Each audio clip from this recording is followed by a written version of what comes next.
What's going on, guys? Welcome back to WWE Network and Show, where I, Graham G.S. Matthews, break down all the original content you watch on the WWE Network, on Peacock, and on Vice. As now we're talking Season 3 of Dark Side of the Ring, which is officially back with all new episodes every single Thursday.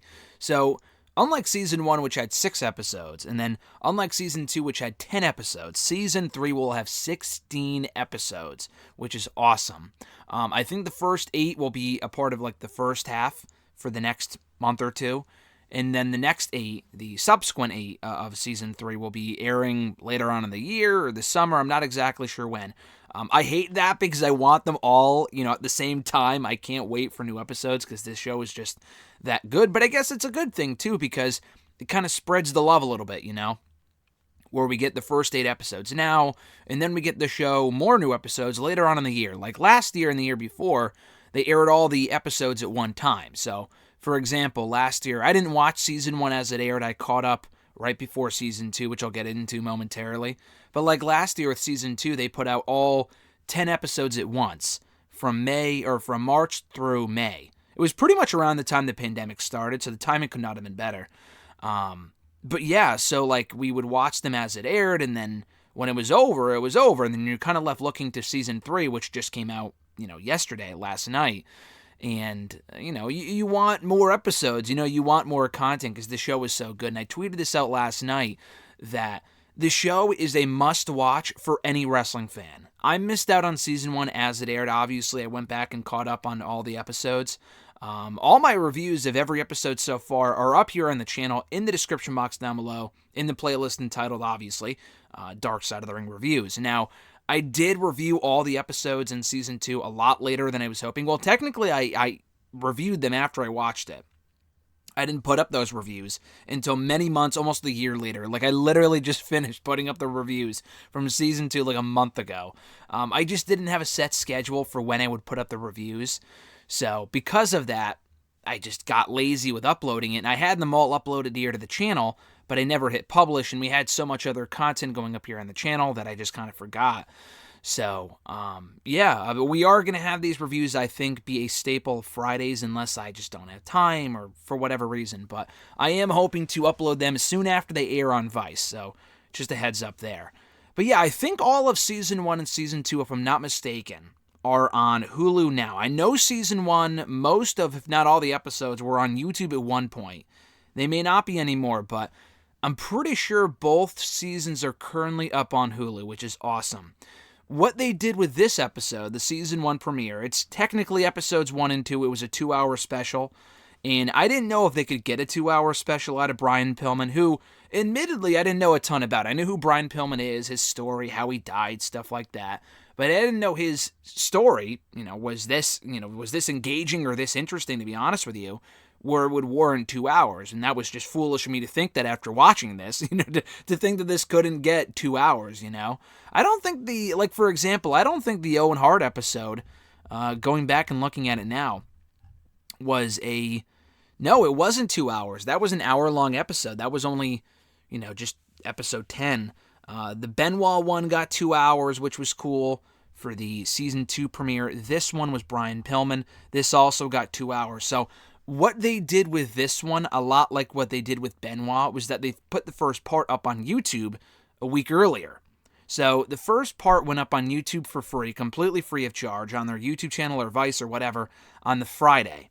So the second part aired along with part 1 on Vice on Thursday, just last night as I record this right now. So I think that's brilliant, and usually I am one to wait and kind of watch it all at once, but I was so fucking excited, I just couldn't wait. Like, that goes to show you how good of a show this is, where I just couldn't wait to watch it all at once. So I watched it with Alexis and her brother when, soon after it was uploaded on. I think it was uploaded on Friday. I think I watched it on Sunday.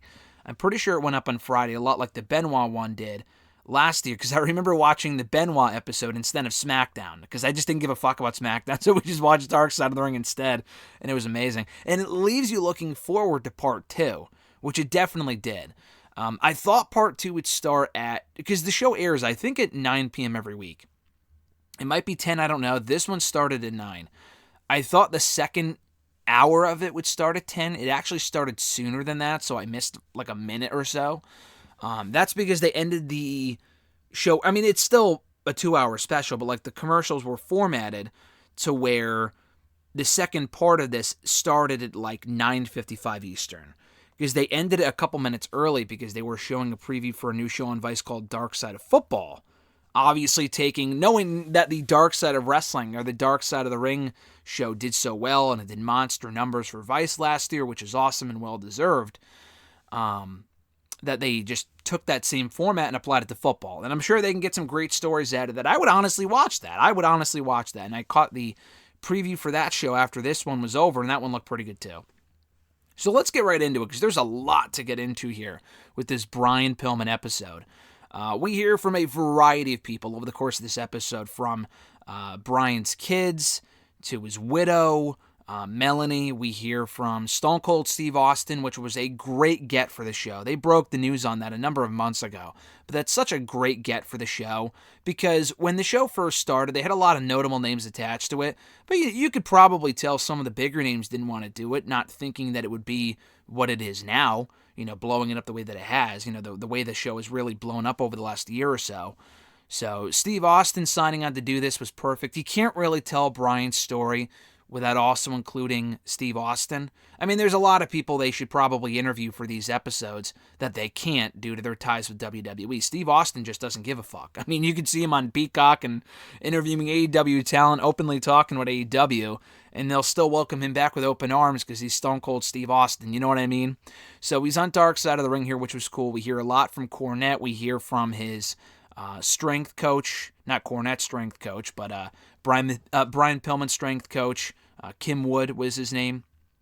We hear from Eric Bischoff. We hear a lot from Dave Meltzer, who I didn't know was as close with Brian as he was. That was news to me. So anyway, Steve Austin opens up the episode after we get the intro with him talking about the gold chain that Brian got for him and how he kind of blew everyone away with what he could do in the ring. We hear a lot from Jim Ross as well, wearing his AEW jacket, which was cool. Jim Ross recalls signing him to WCW and praises his athleticism. Jim Cornette talks about how he was really good friends with Brian throughout the 80s and 90s, and how he was a master of the microphone. We hear a lot from his older sister, Linda. I forgot to mention her earlier when I talked about the family, the widow, the kids. We hear a lot from his older sister, Linda, who is an absolute saint. I think she, more than anyone on this episode, comes across the best. Which was awesome. So I was really glad to see that she got included on this episode. So we hear from her, and she tells the story about how Brian had polyps in his throat growing up, and he had to have 40 surgeries to have them removed, but they always grew back, which is why his voice is like the way that it is, because they would always have to scrape his throat, and that's why his voice was always so gravelly and whatever. So he actually had to have an emergency trichotomy. I think that's how you pronounce it. Maybe not, but like emergency throat surgery at home in the middle of the night. The doctor was closer to their house than he was the hospital, so he just came to their house and did it on like the friggin' dining room table. Like, that's crazy. He had to stay quiet for like 2 to 3 weeks after that with like a patch on his throat, but he kind of overcompensated for that and made up for it in the weeks that followed by talking more than he should. Not more than he should, but like talking a lot. He was a big talker after he couldn't talk for a little while, and tried to be as active as he possibly could. Like I said, we hear from Kim Wood, who was the Cincinnati Bengals strength coach. I think he grew up in Cincinnati, saying that he was a tough dude. Brian Pillman was a tough dude, and Pillman got a Bengals tryout, and he got a reputation for being a street fighter. He beat someone up in a bar and held them by their ankles because they were doing whatever, I don't know, but he was a really tough dude is basically what that story is trying to depict. So he made the team. He made the Bengals team, and eventually went from the NFL from a short career there to the CFL, and that was when he played for Calgary. But an ankle injury was what ended his career, and it was a career-ending ankle injury, so we kind of had to move on. So he tried out for the Hart Dungeon, and that was where he kind of built a solid foundation. And the sister, not knowing anything about wrestling at that point, was like, oh yeah, you could probably hear people on the outside screaming for their life, and that's how you know they're doing something right. And we already heard a lot about the Hart Dungeon, I believe, in the Montreal Screwjob episode, and I think probably the Owen Hart episode too, so that wasn't really anything new. Dave Meltzer is all over this episode, too, talking about how smart fans knew all about Brian Pillman. And this was kind of in the era where smart fans were coming to light, and They kind of knew the inner workings of the business, and Meltzer brings up his newsletter, the Wrestling Observer newsletter, that is, and this is when we get that shot of his office, and holy shit, this does not give you anxiety looking at his office, and they've shown this before. I don't know if it was on this show or a different documentary, but I assume this was shot recently, unless this was the same footage of his office from a few years ago. It doesn't look like it's changed at all, which is to say that it's an absolute hellhole. Like, if this doesn't give you any OCD anxiety watching it, then we can't be friends, because, oh my god, his office looks terrible. Jim Ross talks about how he hired Bryan based off the good things that he read about Bryan actually in The Observer. And they brought him in, put him in a match with Ric Flair right off the bat, and it's kind of hard to have a bad match with Ric Flair at that point, who was at the top of his game. And they had a great match, and they talked about how he was a ladies' man, and that was when he met Rochelle at a Cincinnati downtown club. They lived in Calgary together before moving to Atlanta when he signed with WCW, and that was where their daughter Brittany was born. He was all about his kids. He loved his kids. Brittany thought she was the only child until she found out that she actually had an older sister when she was 1 year old. She found out at 1 year old that she had a sister that was 2 years older than her. So the other daughter's name is Danielle, and she recalls how Bryan met her mother at a bar in Cincinnati. They had, a brief love affair, whatever, a one-night stand type thing. I don't think they say that here on the show, which they probably could with all the other shit they get away with, but that's basically what it was. The mom gave birth to Danielle, but she kept the birth quiet from Bryan because when the mom found out that she was pregnant with Bryan's child, Bryan was already with Rochelle. So she didn't want to make waves. I think she eventually, brought it to his attention because she needs his dad. And when he found out that he had another daughter, he was all about it. He was always there for her, which was cool. Unfortunately, Bryan, for as much as he loved his kids, was a terrible husband. He was a much better father, it seemed, than he was a husband. Because he cheated on Brittany's mom a lot. Like I said, he was a big ladies' man, so he cheated on his mom, on Brittany's mom a lot. And Rochelle, it didn't help that she suffered from depression.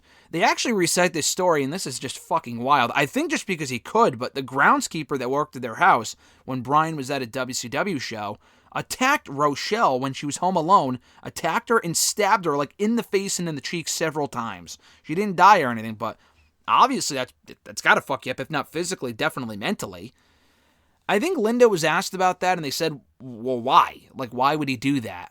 Was it for money? And she said, yeah, I think so. It was just so nonchalant. Well, what the fuck? The craziest part of this episode is yet to come when they kind of act like that's not really that big of a deal. You know what I mean? So that was wild.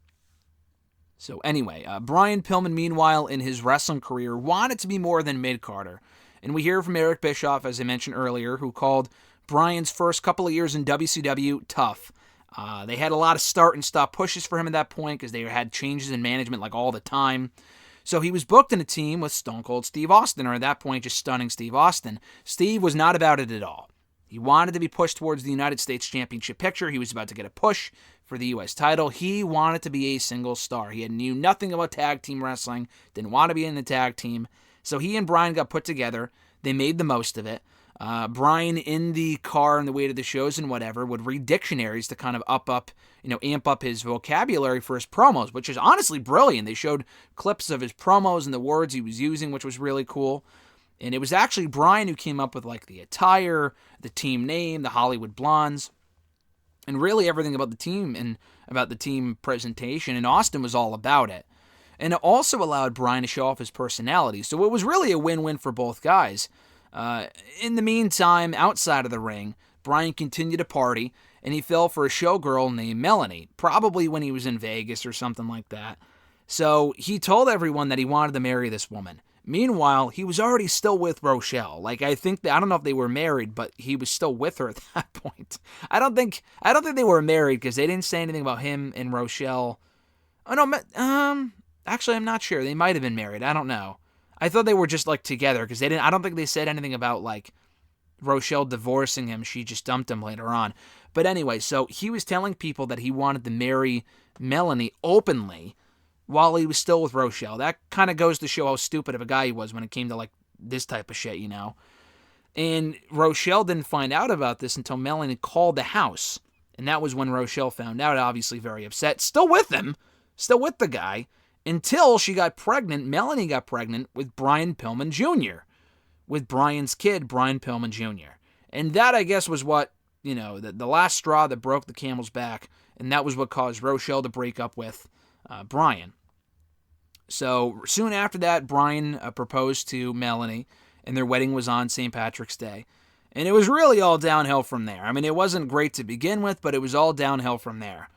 So the Hollywood Blondes, Austin and Pillman, had a main event match in Clash of Champions. I forgot which one it was exactly, but they had a main event match on pay-per-view or on one of the TV specials against Ric Flair and Arn Anderson. It did a bad number. So then they were painted as a team that couldn't draw. And as a result of that, they were broken up. Austin felt betrayed, not by Brian, but by the company, because they were really catching fire. It was working. They could have been a team for years to come and really made both guys bigger stars. And had they stuck together, maybe Austin wouldn't have, he didn't leave, he got fired, but maybe things would have worked out a little bit differently for him in WCW. Who knows? Again, back to the outside of the ring, Melanie treated Rochelle very poorly because she was jealous of Rochelle. And Rochelle went missing one day. They filed a missing persons report, and that was when Brian said to Melanie, hey, we should probably file for custody. And Melanie says now, who comes off terribly in this episode, by the way. She comes off terribly. Aside from the interview thing, which I'll get to in a little while, she comes off awful. And you could tell that drugs did her in. I'm sorry, but you look at the videos and the photos that we see of Melanie from, 20, 25 years ago, it would be at this point 25 years ago, compared to how she looks now, you could tell that drugs really did a number on her. So anyway, she agrees that now that she probably shouldn't have agreed with Brian to file for custody. And Melanie at that point just didn't want Rochelle around, and Rochelle just couldn't keep paying the lawyers, so Melanie regrets taking the kids from her. And we hear from Brittany, who is the daughter of Brian and Rochelle. She recalls getting ripped away from her mom because she was at home or whatever, with Melanie, with Brian Pillman.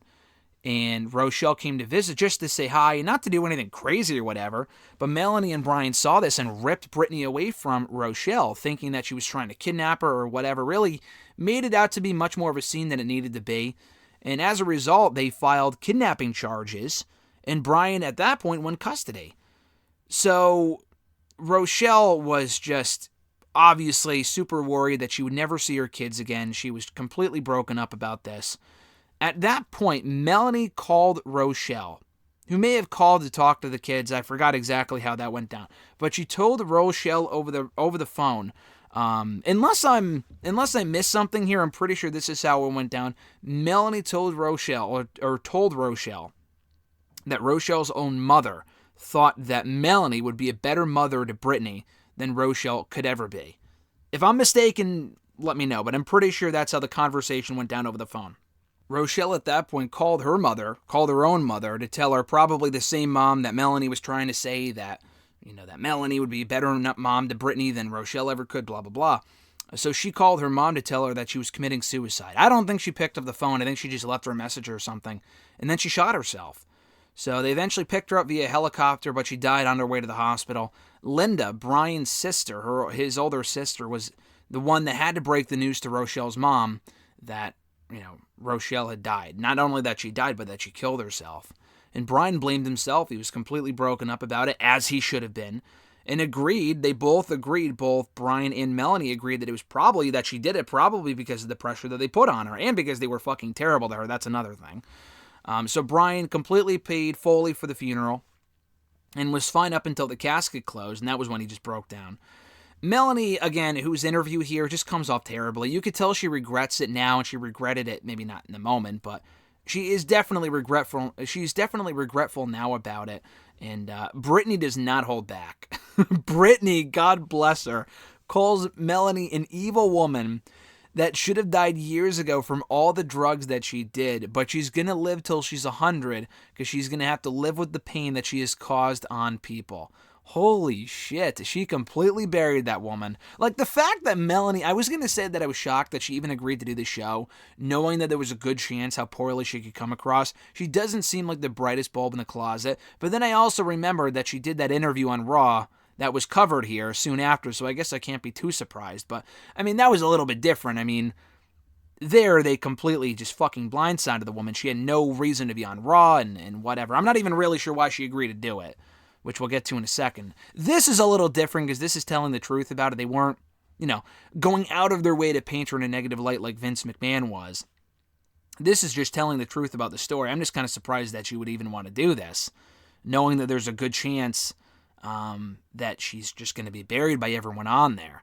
Maybe she felt it was part of her grieving process where it would make her look worse if she denied to do it. I know Brian Pillman Jr. is on it, so I guess it only made sense to have the mom too. I don't know. But anyway, Melanie even said that she doesn't know how she could ever make it up to Brittany. Meanwhile, back to Pillman's career, he needed to make money. He had 5 kids. He's like, listen, I got to make more money. Bischoff was offering him $250,000, and Pillman wanted $400,000. Bischoff knew he couldn't pay him that much. So that was when Brian came up with the loose cannon character. He wanted to get offered a ton. His whole goal in this character and doing this character was to get offered a shit ton by both Vince and by Bischoff to kind of play both companies against each other. So it started with him going after Bobby Heenan on a WCW pay-per-view. And Heenan at that point, everyone knew, fans, wrestlers, whatever, he was off limits. He had just come off of a neck surgery. You don't touch Bobby Heenan. Brian Pillman did. And when Heenan dropped the F-bomb on pay-per-view, like, what the fuck are you doing or something like that, that's when people got the gist, holy shit, this guy's off his rocker. He's a crazy man. This is a shoot, He faced Kevin Sullivan in a match one time on one of the shows, and he just, I think it was a strap match or something, he stopped in the middle of the match and told him, I respect you, Booker man, because behind the scenes, Kevin Sullivan was a booker, but it was never openly acknowledged on the show that he booked the shows. So Pillman just said, I respect you, Booker man, and walked off. And again, people thought he was crazy. They thought he was, this was all real, because we had never really seen anything in wrestling up to that point. So Meltzer thought he was going to get fired. Meltzer thought that Pillman was going to get canned because of what he was doing. And somehow, Pillman convinced Bischoff to give him his release. Because he said, listen, we can play up this character and we can make me a bigger commodity here. If you give me my release and I go somewhere else and play up the fact like, oh, I'm a crazy man and then I'll come back. But the only way it's going to work is if you actually give me my release. That's the only way it's going to work, is if you fake a release or you don't actually, if you say you released me but you actually didn't, then it's going to come out that it's all a work. So you actually have to give me my release. And Bischoff agreed. He's like, all right, that's a good idea. So Bischoff said here that he told Brian to go to WWF. And he promised to pay him more after being in WWF because he would be a bigger star. And he says that everyone else got worked by him. No one else agrees with this. There's 2 sides to the story here. I agree. I believe the side of the story where Pillman played everyone against each other. Bischoff, I don't believe that for a second. Why would he just say go to WWF? You know what I mean? That doesn't make any fucking sense, because then he was in ECW, so that doesn't even make any sense. So I think the story that Kim Wood is telling, that Cornette is telling, and everyone else, 1, is genius, and 2, I just believe that story more than Bischoff's, which makes it sound like he's just trying to make himself not sound like an idiot for giving this guy his release. So anyway, he showed up in ECW after getting his WCW release, and he went off on the fans, he went off on Bischoff, and even Austin knew. He didn't know if it was a work or not. Steve didn't know if it was a work, and he didn't want to know, because he thought it was genius. We see Brian doing all these vignettes, including wrestling a pencil at his home to kind of, make a joke at it, like, oh, he was wrestling the booking, blah, blah, blah. I thought it was hilarious, and he was doing some great stuff at that point that no one had done, again, prior to that point in wrestling. So Kim Wood, when he's asked by the producers what his thoughts on Vince McMahon are, and currently, his thoughts are and were at that point and whatever, he says, what do you do with a whore? You fuck him. And there's this silence, and the producer goes, wait, what? I don't even think they said anything. I think Kim was just like, that's what I think of Vince, that's what I thought of Vince, that's what I still think of Vince, blah, blah, blah. So I don't know, I was confused by that, because 1, I've never heard that before. 2, I wasn't sure if he was calling Vince a whore or if he was just saying, fuck Vince. I have no idea. Or if he was comparing, Pillman to just being Vince's whore and they used him and spit him out. I have no fucking clue. But he hates Vince McMahon. So speaking of Vince, Brian got Vince's attention. At a convention in Vegas, he used Meltzer's credentials to get in. And Vince thought he was completely crazy. So Brian went up to him while Vince was standing there with Jim Ross at this convention.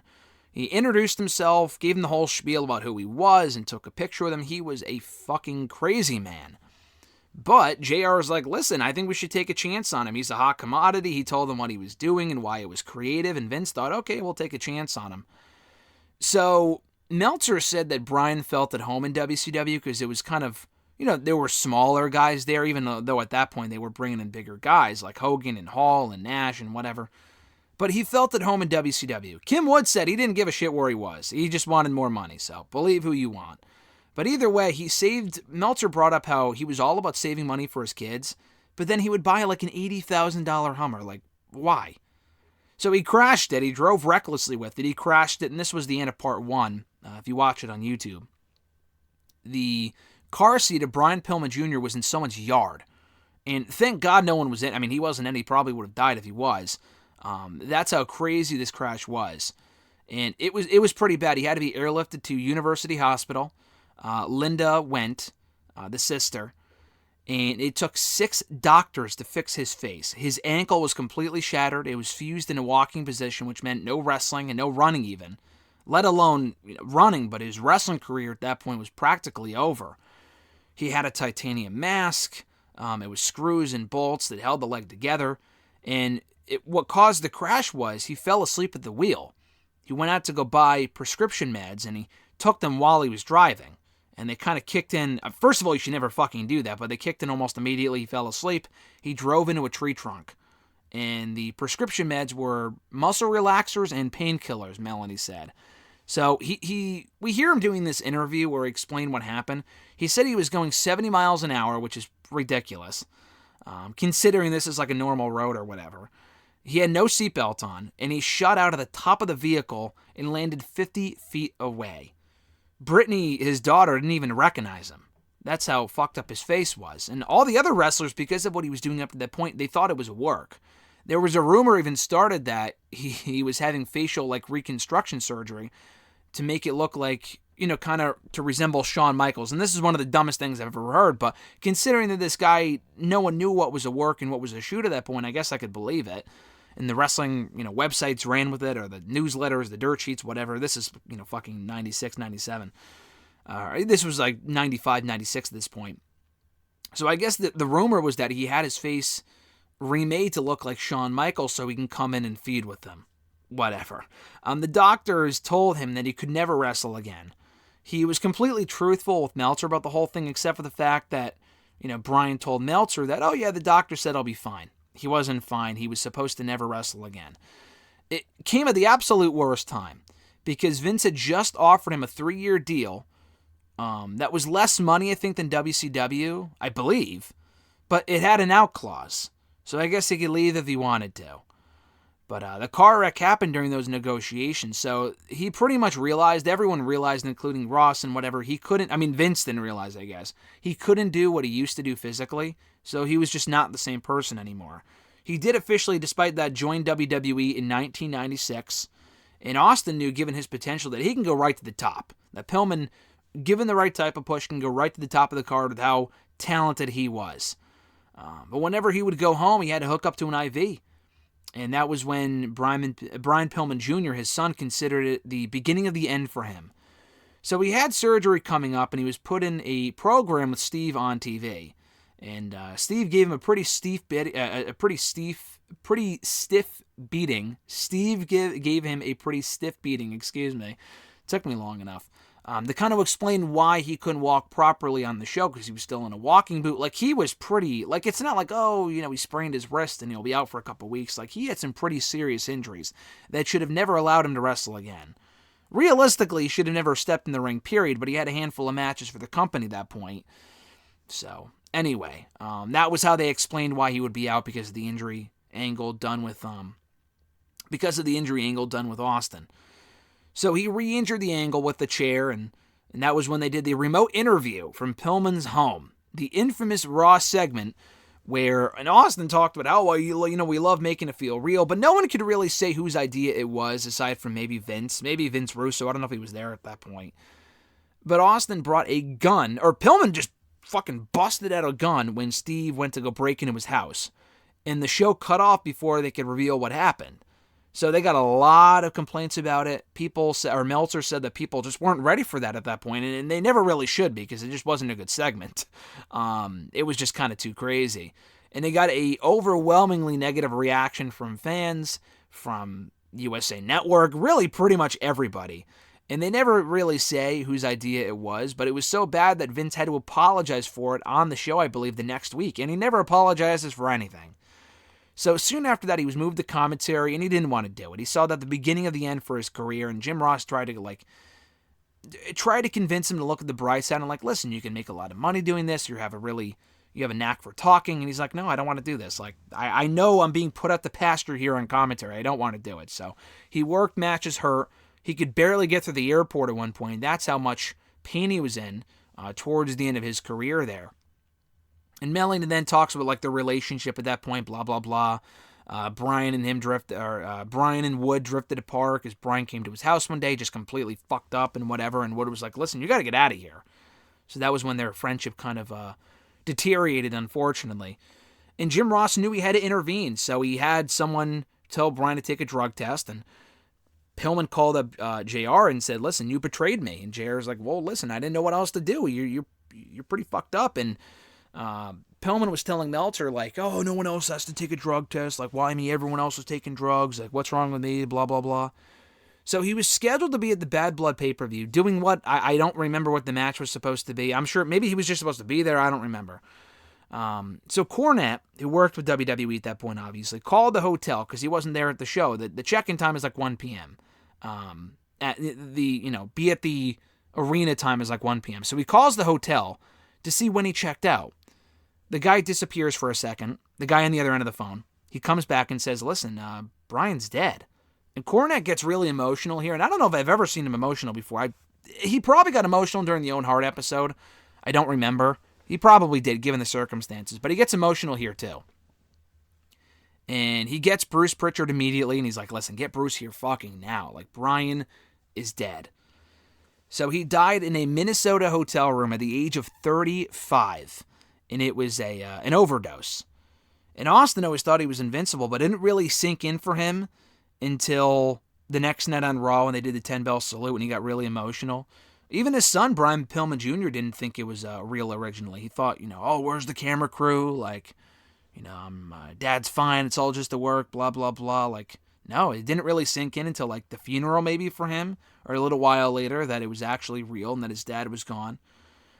So this is when they talk about Vince interviewing Melanie the next week live on Raw, which was completely fucking tasteless. And Melanie does not come off well at all, like I said, especially in the first part of this episode, in episode 1, the first hour. But no one should ever have to go through this. He literally, I think it was either that, I thought it was the next week. Maybe it was the next night on Raw. I don't remember. But either way, he interviewed Melanie live on Raw. I mean, what the fuck is that, And Melanie doesn't even remember doing it. I mean, she was so broken up about it, and she kind of gives this face while she's doing it, why would you even ask that type of thing? He asks, oh, what are you going to do for your family now that Brian's gone? What is this? Just a pull in a number? What a piece of shit. Cornette hated it. Jim Ross hated it. Everyone fucking hated it. So they recap the funeral for Brian, and they talk about the kids, saying goodbye to Dad. Just devastating. And Melanie can recall the pain that she felt that day, even to this day. And it was at that point that she really spiraled out of control. She was already messed up. I think she took all the money from the tribute shows and whatever and just spent it on drugs and alcohol for herself and shit. So they stayed at Brian Pillman's house for a while. They stayed at the house, but they just couldn't pay the bills because she wasted away the money on shit. So they had to worry about leaving the lights on and where their next meal was coming from. It was pretty bad living conditions at that point. And Brian Pillman Jr. almost saw Melanie die.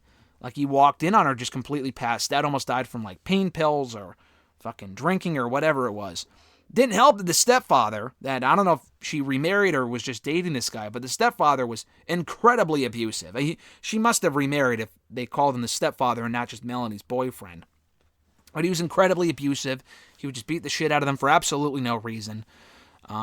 Thankfully, Brian's sister, Linda, kept the kids together. And also, they had dogs, too, that would, guard the door, that Brian, of the room that he was sleeping in. Because the guy was abusive. The dogs were abusive, too. How fucked up is that, So, like, they would attack him. Oh, my, it was just terrible. Just completely terrible.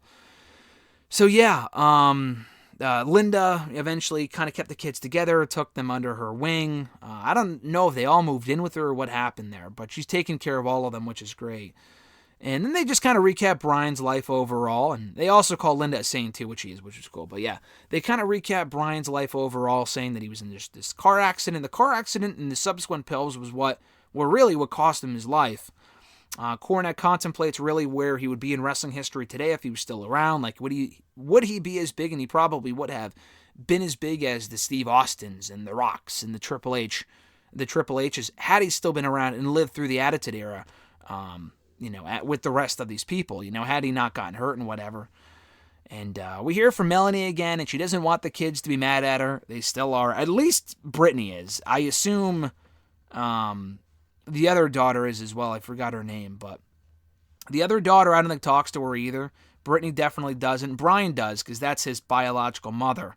And he has since rekindled his relationship with... I don't think they were ever on... Like, they were always on good terms. I think he stopped being on good terms with her and then rekindled that relationship in the last couple of years or so or whatever. Steve even lost contact with Melanie at one point, but then Austin reconnected and rekindled his relationship with Brian Pillman Jr. and gave him a weight belt. And that was what kind of ignited his love for wrestling. He got into wrestling, became a wrestler. Brittany thought he would never do it because he just played video games all the time. And again, Brian told this story about how the stepfather would throw his GameCube up against the wall and break it because anything that he loved and got close to, he would just completely destroy. And Brian didn't even know how to throw a freaking football or, throw a baseball or, catch a football or whatever because he had no real dad. His stepfather was a piece of shit and his father, Brian Pillman, was gone.